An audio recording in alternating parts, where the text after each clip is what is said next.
Hi, welcome everybody to WordPress Accessibility Day. My name is Abbas Jaffrey. I'm a mathematics teacher and tutor working on getting more mathematics accessible on the web.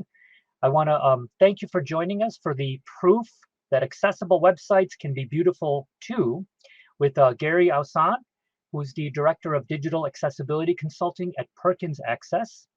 Gary has a 25-year career in digital technology and user experience consulting with such Fortune 100 companies as Bank of America, Microsoft, Google, Facebook, eBay, General Motors, Transamerica, and Twitter, helping them embrace inclusive design.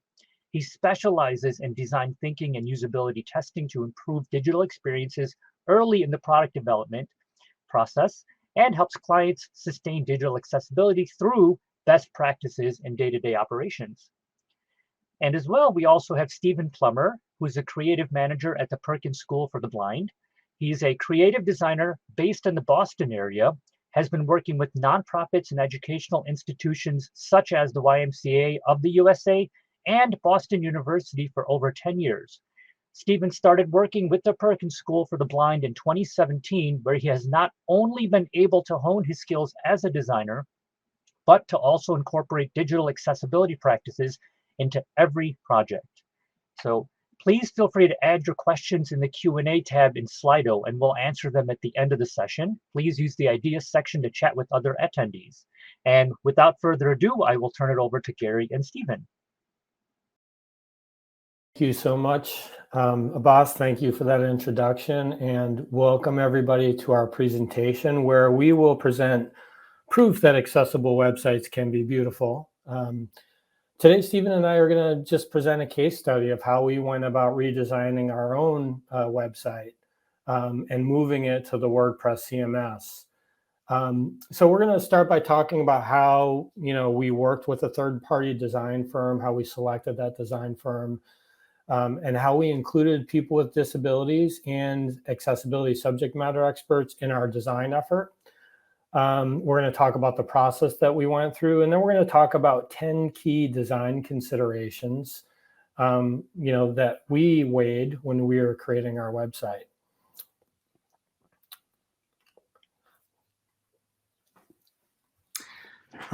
Great, thanks, Gary. And this is Stephen speaking now.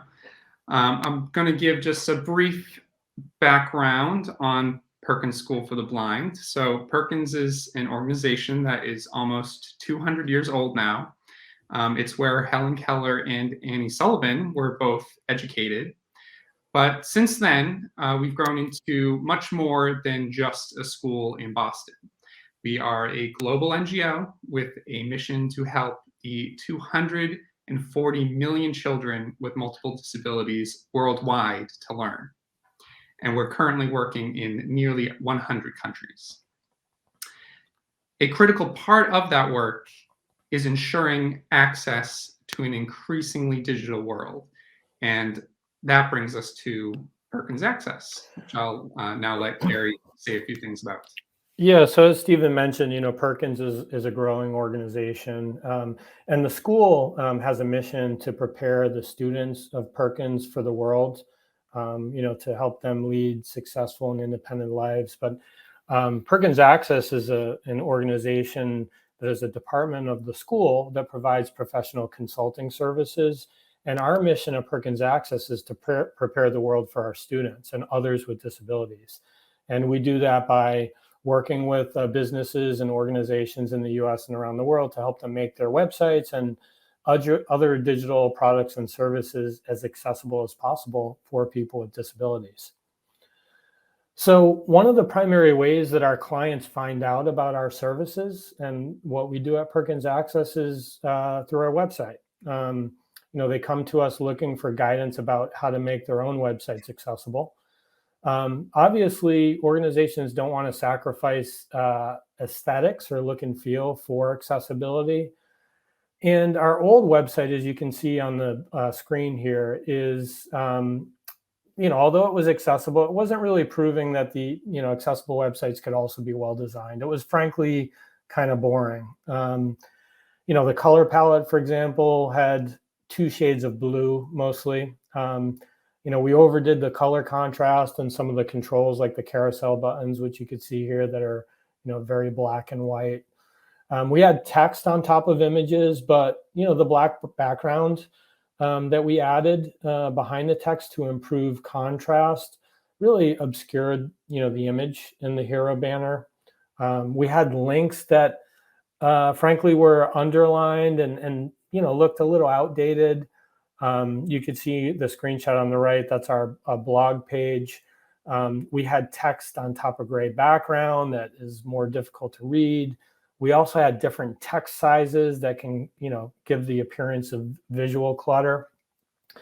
And importantly, back then when we had this website, we used Drupal as our CMS, and it really had a complicated user interface. So it made it difficult for anyone on our team, any of our consultants, to post blog articles and other content. And we typically had to get some folks from our marketing team or IT team to put those posts up for us. So we wanted to simplify this and make a better experience and put a better presentation out there to the world.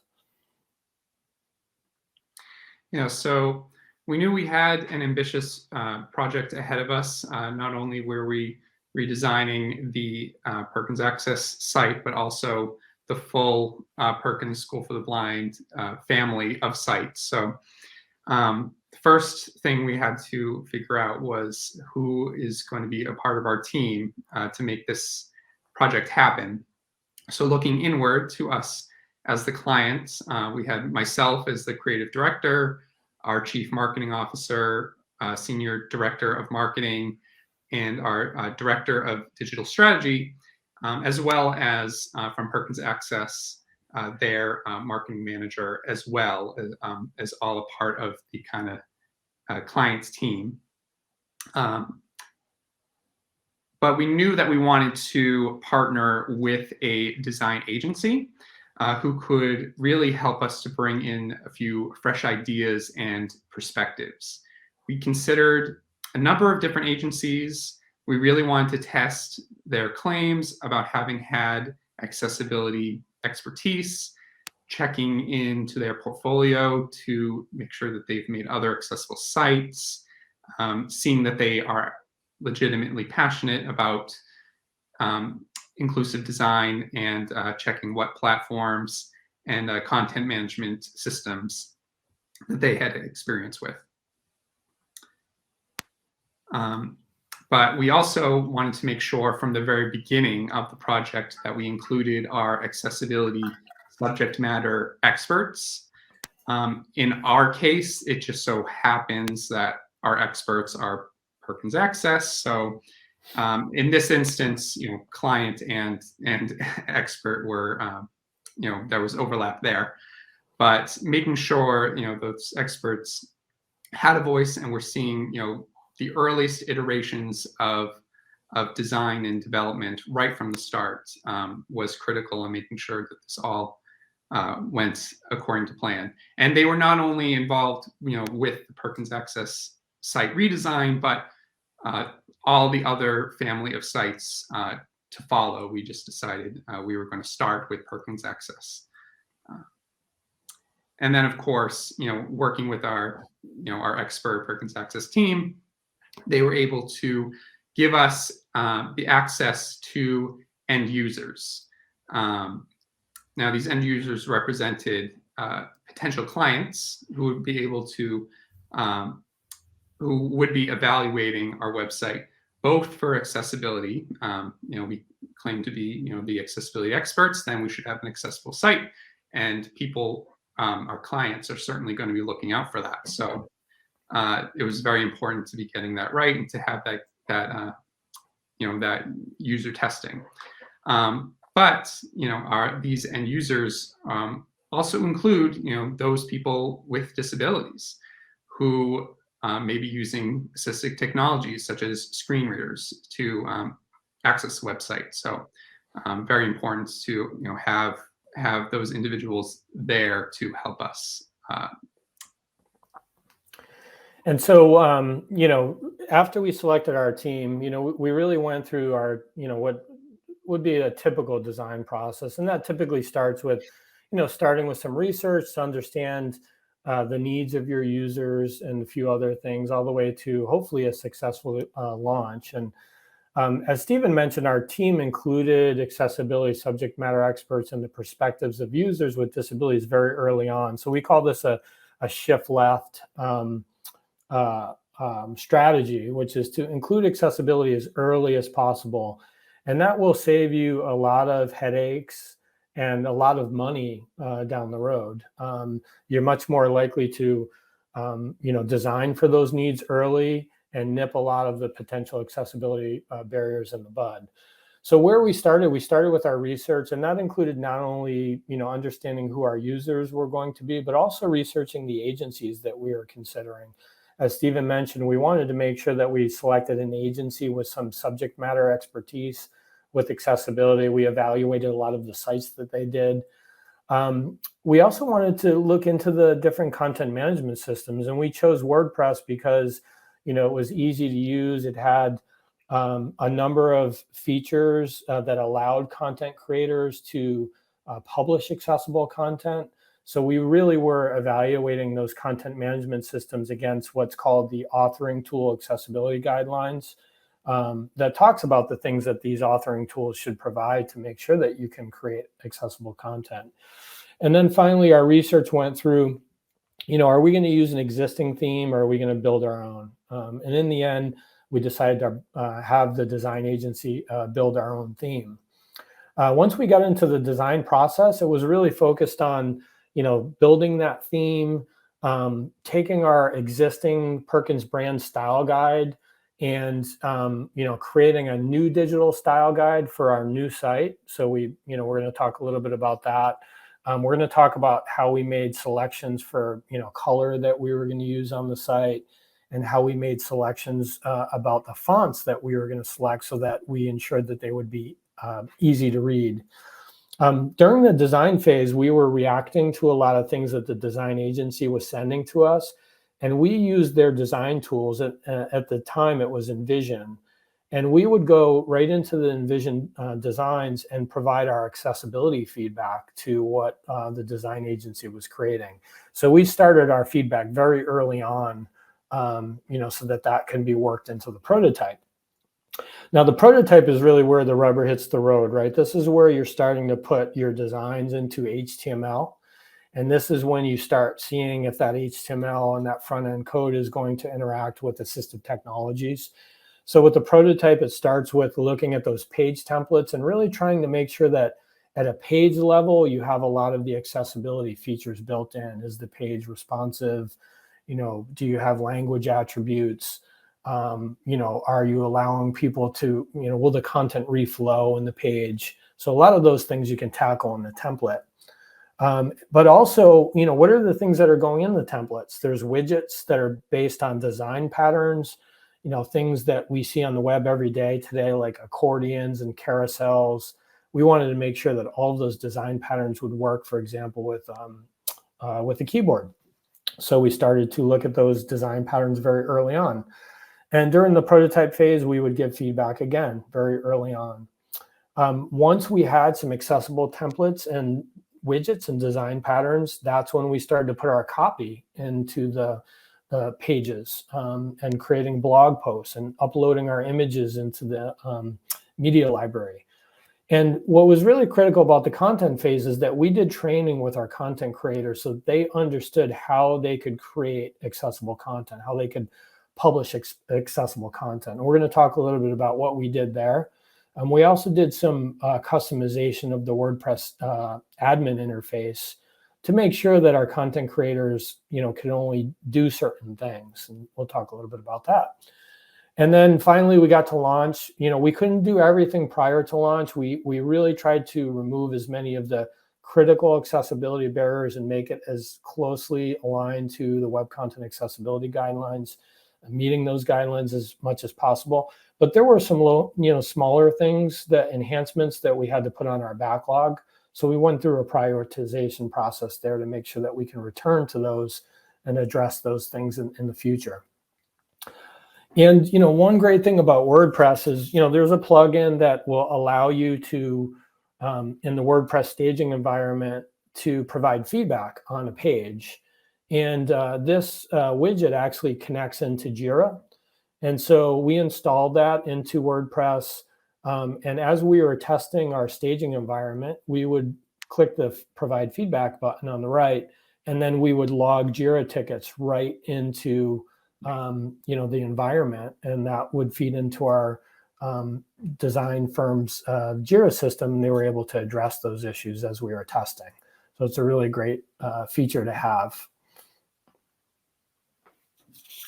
So having worked at Perkins for 5 years now, I can say that one of my biggest recommendations for other organizations is to bake accessibility into your brand style guide from the start.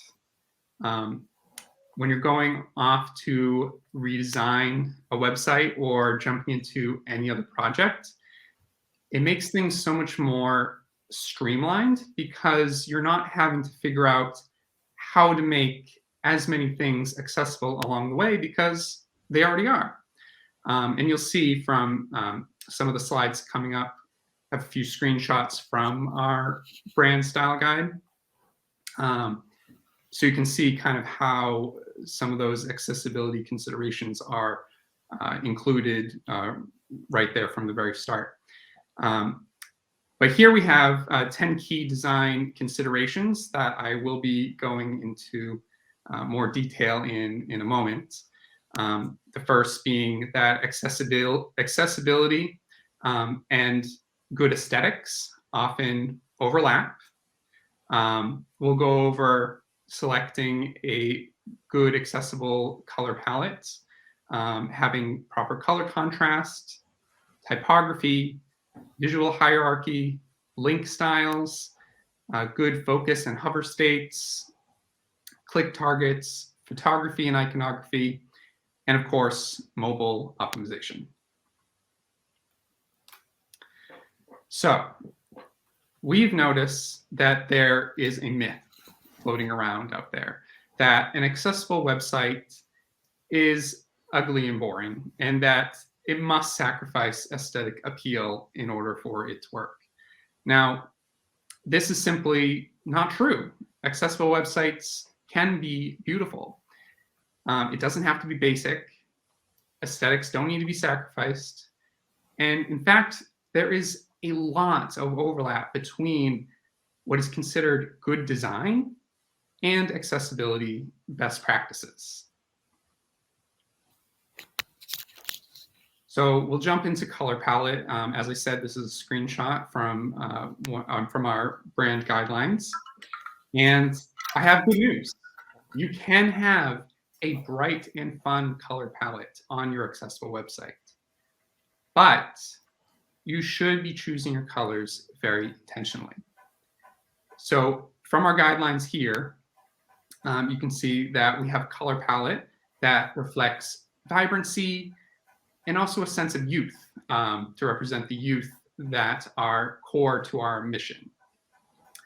It's very important to have a variety of colors to fit multiple situations and to retain visual interest across multiple pages.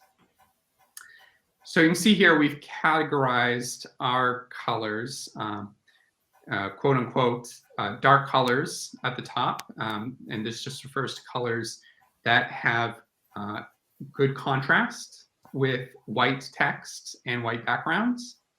And also we have quote unquote light colors that contrast well with black or very dark text and backgrounds. Now, of course, these colors, it's possible for them to have good contrast with other colors other than black and white, but we just use those two extremes of black and white as a way, an easier way to kind of illustrate the point of what we're doing here. So from color into color contrast. The #1 accessibility barrier on the web today is poor color contrast. This not only good color contrast not only benefits people with visual impairments, but really it benefits everybody. Think about if you're using a screen that has sun glare, or maybe you're using an older monitor that has less brightness. And there's lots of great tools out there for people to measure the contrast ratio between foreground and background colors. Just put a search into color contrast analyzer, plenty of things are going to pop up. Now, to meet the Web Content Accessibility Guidelines, you should have at least 4.5 to 1 content ratio between colors for regular size font. Now, of course, this does apply as well to other things than just text. Obviously, text, is the big subject for readability, legibility. But you see there's a couple of examples of informative graphics. So that little arrow that indicates, go on to another image or another slide. The change of color in the underline for the link, changing to yellow, which has very low contrast with the white background. So color contrast, it's very important to make sure that is top of mind when you're designing. And in fact, you can customize your colors in WordPress, the WordPress color picker. So you might want to actually consider removing some of those colors that won't provide enough contrast, depending on what kind of color background you're using. So that could be a good tip to kind of nip bad color contrast in the bud. Right. Typography. So we knew that when we were going through our redesign that we wanted to switch up our typography. We wanted a typeface that was going to be clean, clear, readable, but also just more modern, more refresh feel. So we ended up with Avenir Next as our main typeface across our family of sites. In general, a sans serif font or typeface is recommended. When I say serif, I'm referring to the small strokes that sometimes protrude off of the end of a larger stroke.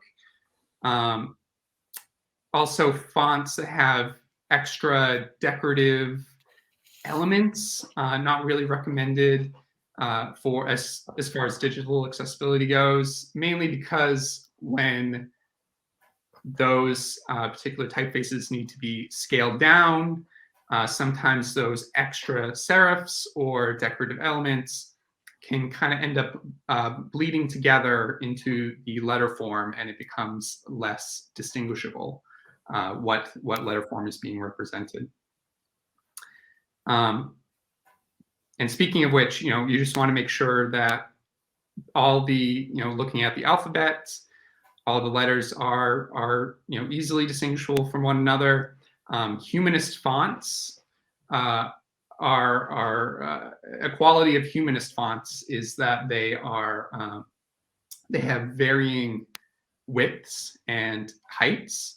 Even though Avenir Next is very geometric, it does have humanist qualities in that they do have those variations of character widths and heights, which makes it, again, much more easy for someone to distinguish one shape from another.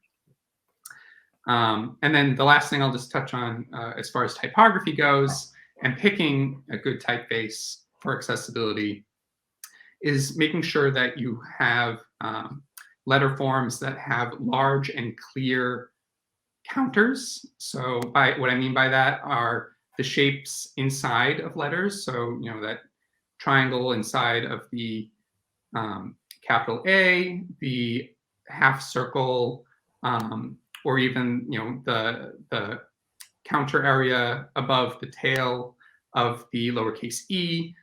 Those are your counters that you want to be very clear and visible. Again, just so whenever it's scaled down that you can really, more easily distinguish one shape from another.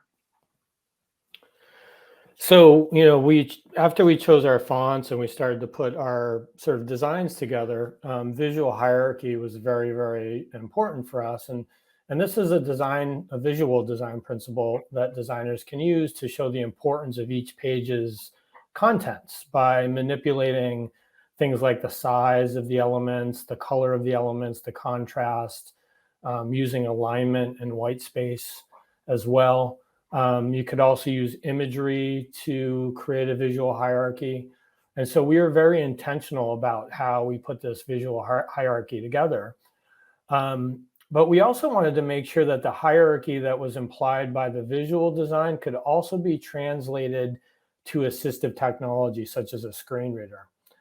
Now, in some of our page templates, we wanted to visually emphasize a subheading, for example, under the page's main heading, which was styled in what we call the sort of eyebrow text format. So if you look at the screenshot on the left, we have this eyebrow text that's a smaller and then a larger subheadline.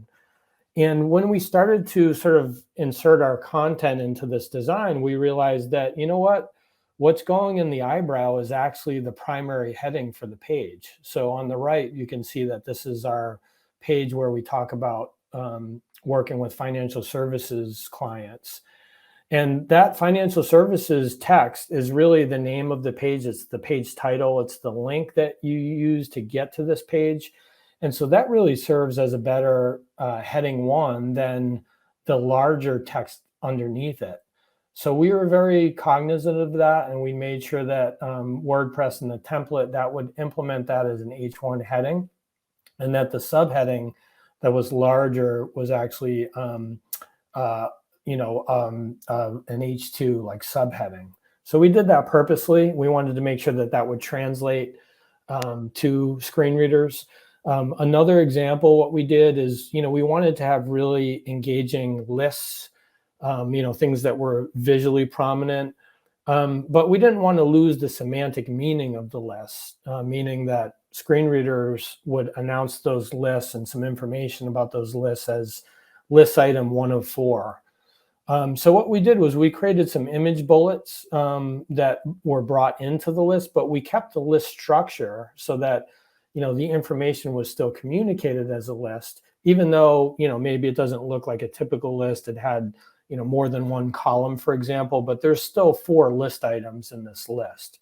And so we made sure that, the design, the visual design still sort of was built on the semantic meaning of the content so that screen reader users who are blind could still understand the structure of the page. Another purposeful thing that we did in the WordPress admin site is we gave a lot of thought, first of all, to the size and weight of our heading styles. And, we really didn't want our content authors who were using the WordPress rich text editor to sort of, have confusion about the headings and use too many different styles for headings. Now, we knew that our templates really created a heading 1 at the top of the page, and that was really the page title. And the page title would be inserted as the heading 1. And then when we did the content for the page, which was in sort of like a blog post format, we removed the heading 1 because we didn't want somebody to use the heading 1 inside of that content. So we removed that from the heading picker. The other thing that we did was we knew that our content wasn't going to be so deep that we would need heading 5s and heading 6s. And so we removed those as well. So really the only choices for our content creators were heading 2, 3, and 4. And that really helped us to sort of make sure that the heading styles weren't being, abused. If somebody wanted to have bigger text or larger text, we didn't want them to use the headings for that, but use the sort of the text size controls for that. So we needed assistance from a developer to do this, and we thought it was well worth it. The other thing is if you do these types of customizations, if you update your WordPress version to the latest version, sometimes it may knock out all of the updates that you do on the content author side. But we thought it was well worth it to go through those updates each time we updated WordPress, because this would help us to keep our content as accessible as possible. We also gave a lot of thought to the design and color choices for our link styles. We really wanted our links, especially our call to action links or CTAs, to really stand out visually. Another thing that we had a discussion about is, many of the designs on the web these days are no longer underlining links. And, this can make it difficult to know what is clickable on a page, especially if the link colors do not have enough contrast with the surrounding text or the static text colors. So you'll see a lot of times, links might be blue, but the text would be black. Some people with color blindness, which affects about 8% of men, may have difficulty spotting those links. And we wanted people to be able to, know where the links are. So we decided to underline just about all of our links, or at least most of them, so that it was really clear what was clickable. But we also added a consistent visual cue by using yellow, to indicate all of the things that were clickable on the page. So our link buttons, and, we use them for little arrows, for example, so that, you can also spot the links by spotting the color differences. And we made sure that this yellow color had enough contrast between white and dark blue backgrounds so that it was flexible and we can use it in those different backgrounds. One other really important thing that we did with our links is that we really tried to avoid the generic learn mores and read mores that you see, those CTAs that are just really generic. We wanted to make sure that our links were meaningful on their own. So instead of having like a learn more CTA or an explore all CTA under our featured services, we just took, did the extra thing and said explore all services or learn more about us. And this really made the links stand out on their own if somebody were to use, assistive technology, a link list. But it's also really good for SEO. It gives search engine bots an idea of like what that link is all about. And so that was really a win-win for us.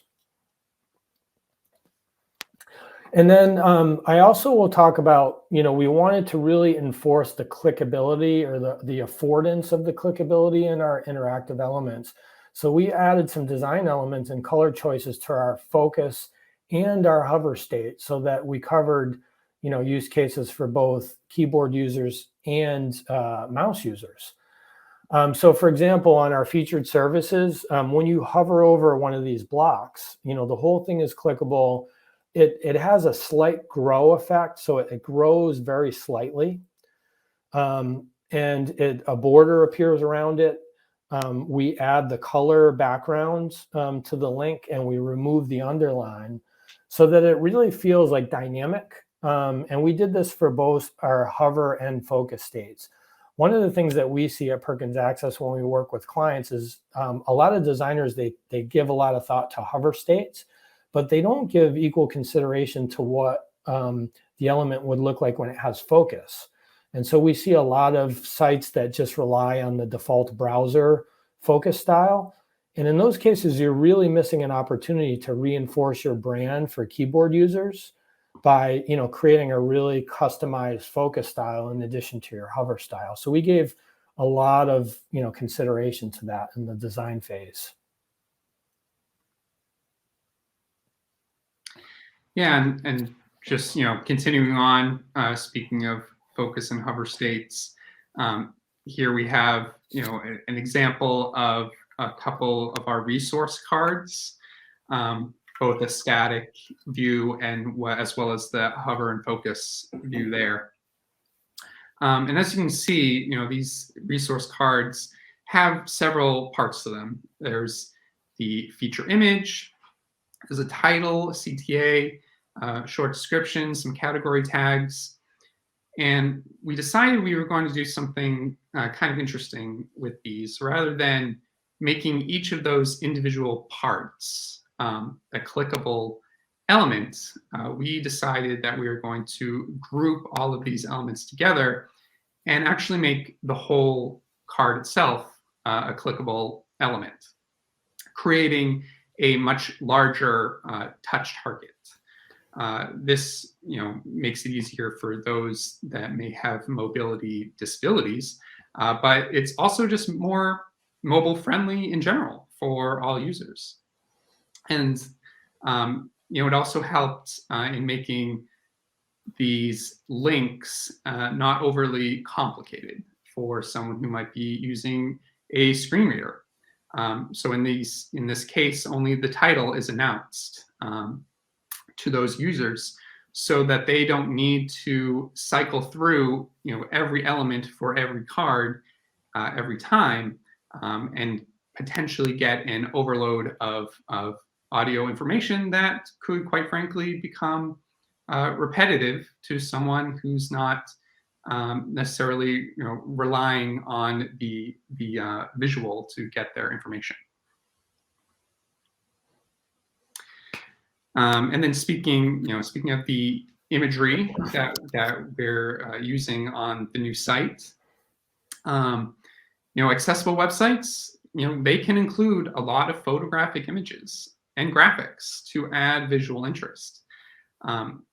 But it's important to make sure you're choosing photos that are clear, that have a well-lit subject. It's also recommended to have a good crop of your photo to reduce any any visual information that isn't important to your message, or any clutter that might be in the background.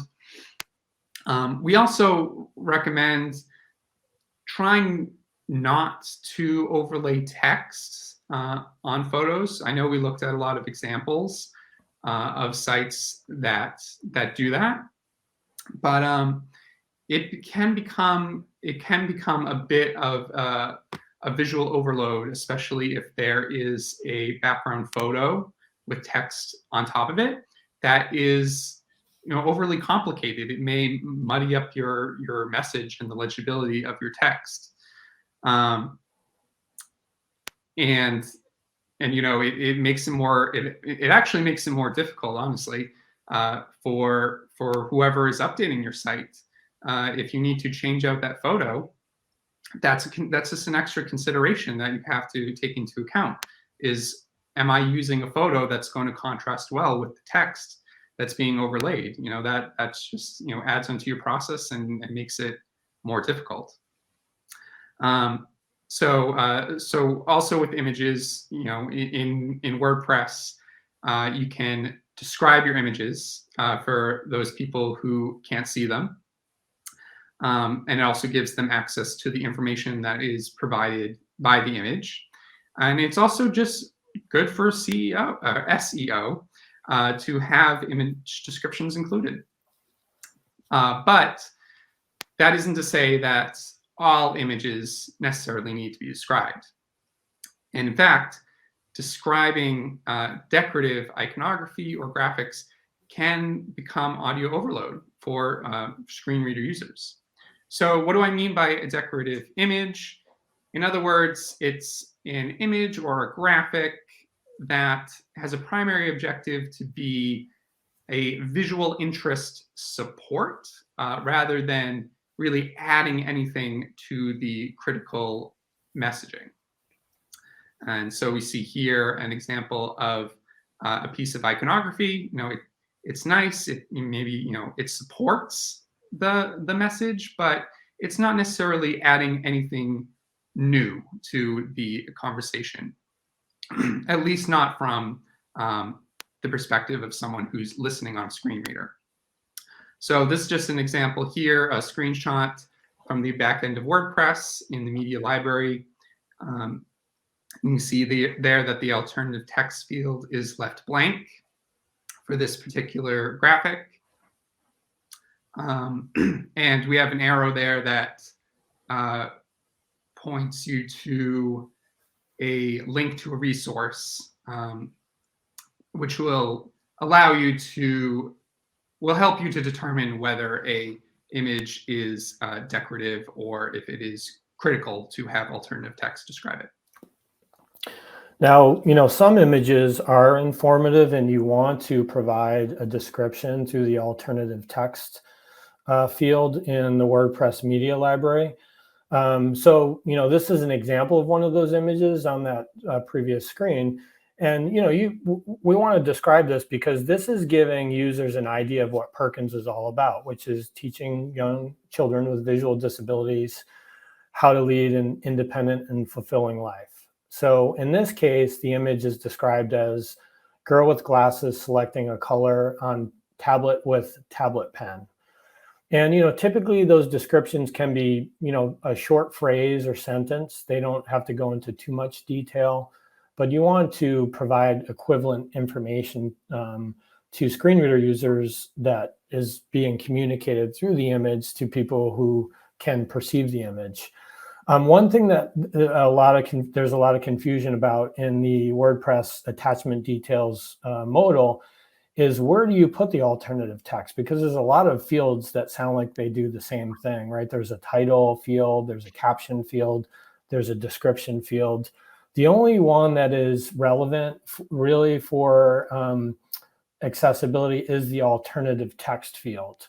The title field is an internal resource that's only going to dictate how the image is displayed and sorted in the media library. So you can certainly use it for your own benefit, but it will not be translated to the actual website. The caption field can be used in some cases, and what that's going to do is add the description underneath the photo. But really, the theme is going to dictate whether or not that caption shows up or what that caption looks like. There might be some cases where you want to have the description visible to everybody. And the description field is really an optional description of the image that displays on the image's attachment page. So WordPress creates an attachment page for every image, and that description will show up there. But it's not really necessary for alternative text for screen reader users. And the last design consideration that we had that we want to talk about is, we all know that most visits to your website are very likely going to come from someone who's using a mobile device. So it's really important to ensure that your theme works for devices such as smartphones and tablets. And in our design, we really followed a mobile first philosophy. So that means that we designed for mobile devices first, and then saw how our designs could be translated to larger screens. And this really forced us to focus on simplicity, which really benefits all users, including those with disabilities. Focusing on mobile, you're making sure that all of your pages are responsive, which means that the layout adjusts and the content reflows based on the width of the viewport. And, having a responsive site doesn't just benefit people who are using like phones and small monitors.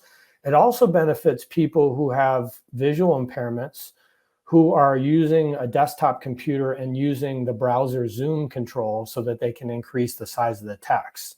Because what that does is it typically will trigger the responsive mode, and it still, allows all of the content to fit within the viewport. So there are a lot of people that use Zoom on desktop monitors, and we want to make sure that that content is going to fit when that happens. And obviously, you want to make sure that when you're testing your website, you want to make sure that you're including mobile devices in your testing procedures as well. So here we have before and after of our Perkins Access webpage. You can clearly see, a big difference here. We now have intentional bright colors that direct the eye to critical CTAs and messaging. We have a clear visual hierarchy.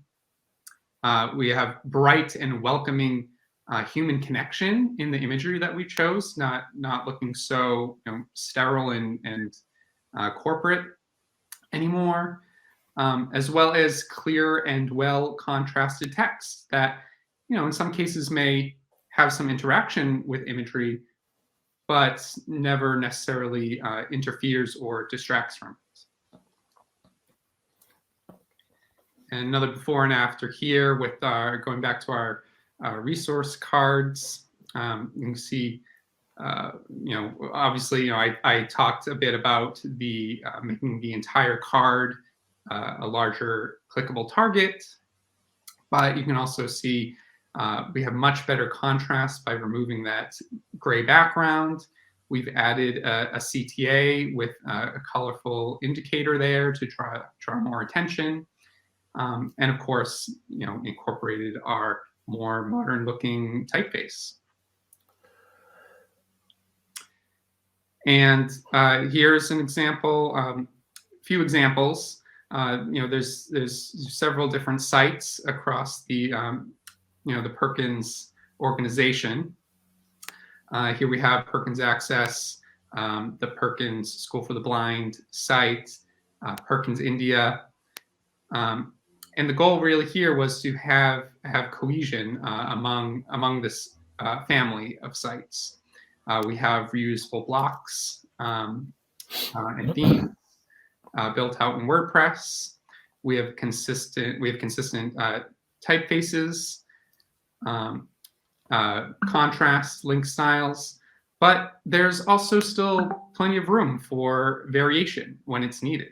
For example, if you look at the Perkins India webpage there, we actually have a unique color palette, for Perkins India to speak to a different audience in a different country. So, there's still plenty of that room for customization and for everything to have its own unique identity, but still look cohesive. So, I hope that this case study was helpful for everybody. We wanted to share kind of our experience of redesigning our site and some of the considerations that we had along the way, and hit on some of those key points. So I hope we proved that accessible sites can be beautiful. We wanted to thank WordPress for including us in in this important topic and this great set of talks. And so thank you very much. And with that, we'll take any questions that anybody in the audience might have. Thank you so much, Gary and Stephen. So much great info, and I really appreciate such wonderful examples that the intersection of functionality and aesthetics is huge and should be huge and should be taken seriously. Really quickly, just a few questions.